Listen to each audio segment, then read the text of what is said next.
pernah kau lepaskan dari kasih-Mu.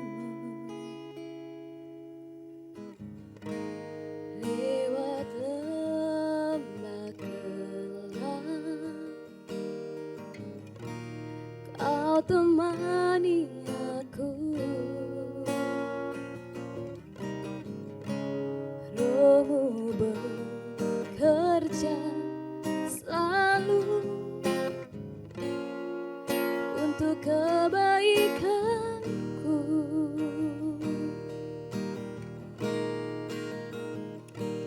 Mengalir kuasa dari tempat maha tinggi, Bapa kekal mulia, Kau hadir di sini, memulihkan hati, menyembuhkan yang terluka. Ku kan tenang bersama-Mu, Bapa.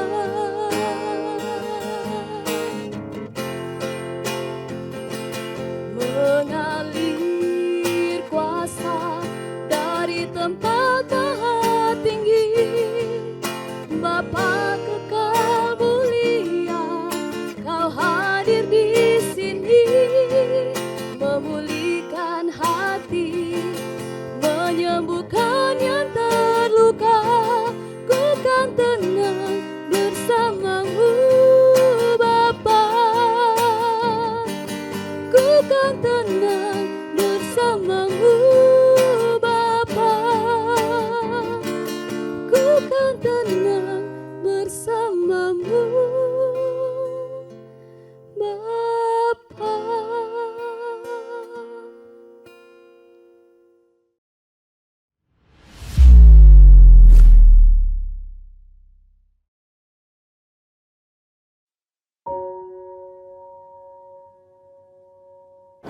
Shalom, selamat pagi. Kita akan merenungkan firman Tuhan bersama-sama.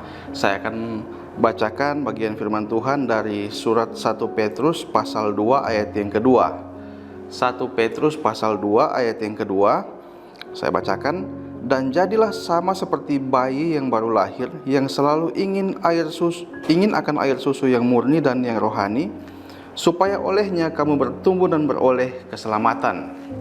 Saudara, saya membaca sebuah artikel. Ada satu jenis pohon bambu yang dalam masa 0 sampai 5 tahun terlihat pohon ini tidak ada pertumbuhan apa-apa. Mungkin bertumbuh tapi tidak bertumbuh dengan berarti. Bahkan ada yang pernah menganggapnya pohon ini sudah mati.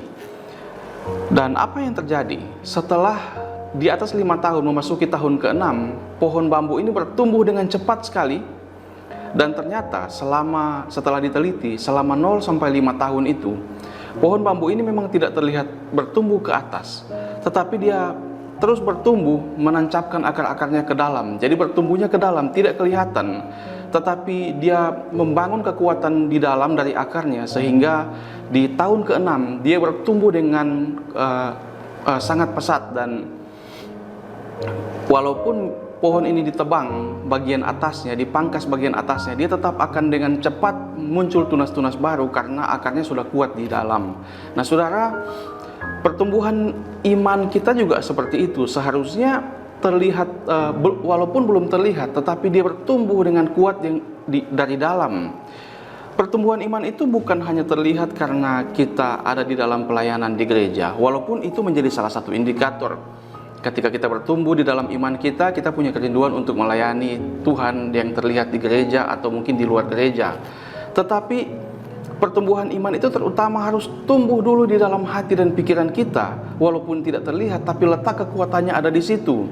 Saudara, seperti pohon bambu tadi, mungkin perjalanan kekristenan kita belum terlihat menonjol, tetapi iman kita terus bertumbuh di dalam semakin kuat, sehingga walaupun belum terlihat menonjol di dalam pelayanan, tetapi kita terus bertumbuh di dalam iman kita lewat pengenalan kita akan firman Tuhan. Karena saudara, siapapun kita mau pelayan mimbar, kita mau orang yang melayani dengan sangat aktif, kita semua akan dihantam oleh badai kehidupan yang sama. Semua akan masuk dalam ujian dan pencobaan, tidak peduli siapapun dia, tidak peduli pelayanan seaktif apapun. Semua akan dihantam dengan ujian dan pencobaan yang sama. Dan kalau kita terus bertumbuh dalam pengenalan kita akan Tuhan, terus bertumbuh dalam pengenalan kita akan firman Tuhan, kita tekun membaca firman Tuhan, merenungkan firman Tuhan, maka iman kita itu akan berakar kuat ke dalam, sehingga saat iman kita itu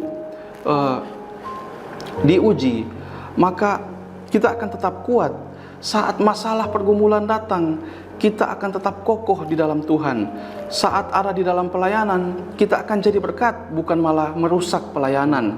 Ketika iman kita kuat, maka di dalam pelayanan kita akan jadi berkat untuk orang lain. Kita bisa bekerja sama dalam satu tim yang baik. Saat mungkin ada tawaran kenyamanan yang mungkin pertaruhannya adalah iman dan kesetiaan kita, maka kita akan tetap memilih setia pada kebenaran. Maka biarlah kita selalu menjadikan firman Tuhan, Alkitab ini sebagai dasar dalam hidup kita. Kita terus ada dalam hubungan persekutuan yang baik dengan Tuhan, ada dalam persekutuan dalam doa dengan Tuhan, menjadikan firman Tuhan ini sebagai dasar dalam keseharian hidup kita, sehingga iman kita terus bertambah. Apapun yang kita hadapi, baik itu masalah pergumulan, baik itu tawaran yang mungkin nyaman bagi hidup kita, tapi pertaruhannya adalah iman dan kesetiaan kita, maka kita akan tetap kokoh untuk memilih setia kepada Tuhan, setia pada kebenaran. Amin untuk firman Tuhan. Mari kita berdoa. Tuhan, kami bersyukur untuk hari yang baru yang Tuhan anugerahkan bagi kami. Terima kasih kami bangun dengan tubuh yang diberkati oleh Tuhan pagi hari ini.